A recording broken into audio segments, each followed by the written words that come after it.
మీకు మెగా డిఎస్సిలో జిల్లా నుంచి 12వ ర్యాంక్ రావటం మీకు ఎలా అనిపిస్తుంది? చాలా సంతోషంగా ఉందండి. ముందుగా ఈ మెగా డిఎస్సి మాకు ఈ అవకాశాన్ని ఇచ్చిన నారా లోకేష్ గారికి మా ధన్యవాదాలండి. ఇంత పెద్ద డిఎస్సి తీసి నేను ఇంత ర్యాంక్ కొడతానని అనుకోలేదు. ఈ టీడీపీ గవర్నమెంట్ వచ్చి మా అందరినీ కొంచెం సంతోషించేలా చేశారు. మా ఫ్యామిలీస్ కూడా జాబ్ కొట్టడం అనేది మేము కళ అనే అనుకున్నాము ఇప్పటిదాకా. ఎందుకంటే డిఎస్సి వస్తుందో రాదో అనే వెయిటింగ్ ఈ 6 సంవత్సరాల నుంచి. మొదటి సంతకమే డిఎస్సి మీద పెట్టి సారు ఇప్పటికి మా కళ నెరవేర్చారు.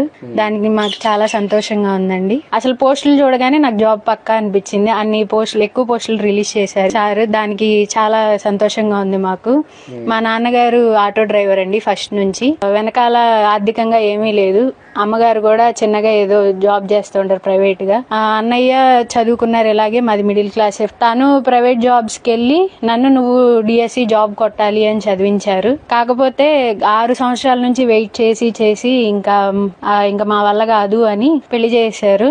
అప్పటికి అన్నయ్య గాని మా భర్త గాని నువ్వు జాబ్ కొట్టగలవు, పెళ్ళయిందంటే ఇక్కడికి బ్రేక్ కాదు, చదువు ఇక అని పెళ్ళైన దగ్గర నుంచి చదివిస్తానే ఉన్నారు. అలాగే నేను జాబ్ కొట్టి వాళ్ళకి ఇంతకాలం నా మీద నమ్మకం పెట్టుకున్నారు. అది నేను నిలబెట్టుకున్నానని నాకు చాలా సంతోషంగా ఉంది.